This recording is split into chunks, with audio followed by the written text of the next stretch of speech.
beaucoup d'entrepreneurs ne prennent pas le temps d'étudier le marché. Ils ne savent pas combien d'offrants il y a sur le marché, combien de demandeurs il y a. Et ça crée un problème. Parce qu'on se dit peut-être que, ok, j'ai mon idée, et il y a une demande. Voilà, les moyens qu'il y a. Exactement. Il n'y a pas d'étude de la concurrence. Qui sont les autres personnes qui font la même chose que moi? Comment est-ce qu'elles opèrent?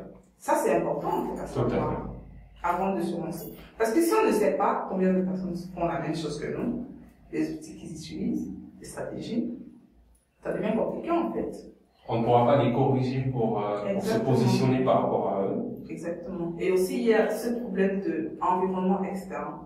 C'est-à-dire, qu'est-ce que la législation dit par rapport à ce marché que je veux, dans lequel je vais entrer, bien dans lequel je vais entreprendre? Quels sont les besoins d'investissement? Parce que parfois, on se dit juste, oui, j'ai mon idée, oui, tu as ton idée, mais est-ce que tu as l'investissement nécessaire pour pouvoir y accéder? Est-ce qu'il y a une densité concurrentielle? Est-ce qu'il y a plusieurs personnes qui font ça? Et si oui, qui sont-elles? Comment tu te démarques, en fait, de ces personnes-là? Donc, il y a ça aussi. Il y a aussi le fait que les entrepreneurs n'arrivent pas à peaufiner leur offre.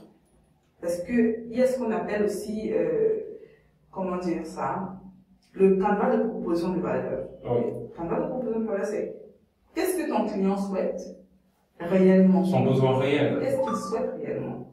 Qu'est-ce qu'il veut? Mais qu'est-ce qu'il attend de ta solution? Qu'est-ce qu'il hérite? Il faut savoir. Et ensuite, qu'est-ce que tu offres?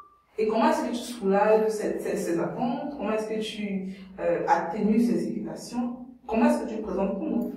Ça pourrait passer par une certaine connaissance psychologique du client. Justement, j'en parle dans le livre où je décris en fait ce qu'on appelle le buyer persona. Donc, le buyer persona, c'est une personne qui va acheter vos produits ou vos services parce que ça correspond tout à fait avec ce qu'il a besoin. Et ça commence, l'étude du buyer persona commence au niveau où il se rend compte qu'il a un problème. Comment est-ce que votre client se rend compte qu'il a un problème? Quelles sont les étapes qu'il prend pour pouvoir arriver à vous? Parce que quand il se rend compte qu'il a un problème, qu'est-ce qu'il fait? Il va chercher des solutions. Tout à fait. Les solutions qu'il va trouver, généralement, ce sont les concurrents que vous avez. Comment est-ce que vous vous positionnez pour qu'ils vous trouvent comme solution? Donc, c'est aussi à prendre en compte. Oui. Et ensuite, quand il vous a trouvé, comment est-ce que vous l'accueillez au sein de votre entreprise? Ça, il faut aussi étudier ça, il faut aussi peaufiner ça. Et ensuite, votre offre, quand vous lui offrez votre offre, évidemment. Quand vous apportez votre solution, parce qu'on va parler en termes de solution. Qu'est-ce que vous faites après? Votre customer service, votre service client. Est-ce qu'il y a un suivi de ce client? Est-ce qu'il y a un accompagnement après?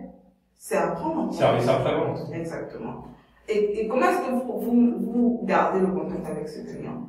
Parce que généralement, les gens, quand on finit d'acheter chez eux, il n'y a pas de suivi. C'est-à-dire qu'il faut que rapidement... Exactement. Pourtant, un client qui est satisfait, il va... C'est un ambassadeur, forcément, parce qu'il va en parler autour de lui. Exactement. Et donc, les entreprises n'ont pas seulement conscience de ça.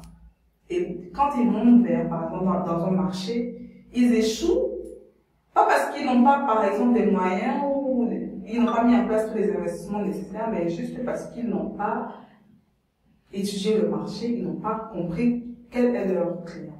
Par exemple, il y a des différentes approches de consommation. Il y a des clients qui ont une approche de consommation économique, oui, qui voudraient avoir le meilleur prix. Exactement.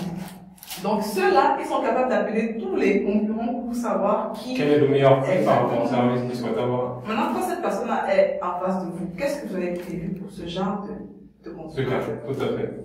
Donc, par exemple, la majorité de nos entrepreneurs ne prennent pas en considération les différents statuts d'utilisateurs des clients.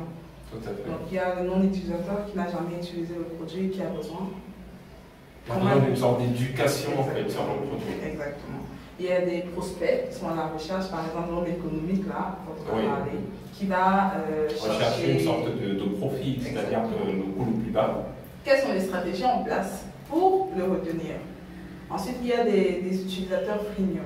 Par exemple, si votre produit ou service a une version gratuite, comment est-ce que vous faites pour que ceux qui utilisent cette version gratuite-là restent? Ou bien passent à l'action?